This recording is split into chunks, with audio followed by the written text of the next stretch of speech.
அனைவருக்கும் வணக்கம். இன்னைக்கு தமிழ்ல திருவிளையாடல் புராணம் பற்றி பார்க்கலாம். திருவிளையாடல் புராணத்தில் உள்ள மொத்த காண்டங்கள் 3, படலங்கள் 64, 3 காண்டங்கள் 64 படலங்கள்.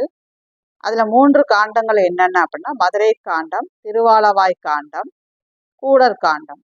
மதுரை காண்டம் 18, திருவாலவாய் காண்டம் 16, கூடர் காண்டம் 30. இது எப்படி ஞாபகம் வச்சுக்கலாம்னா 18 2 குறைச்சிக்குங்க 16, இது 2ஆல பெருக்கி 2 குறைச்சிக்குங்க, இப்போ 30 வந்துடும். 18 2 குறைச்சிங்கன்னா 16, 2ஆல இன்ட்டு பண்ணினா 32, திரும்ப 2 குறைங்க, அப்போ 30 வந்துடும். இப்போ 18 16 30. ஆர்டர் மாற்றிடாதீங்க. மதுரை, திருவாலவாய், கூடர். என்னப்பானா விருத்தப்பா. இதில் உள்ள பாடல்களின் எண்ணிக்கை 3363. 3363.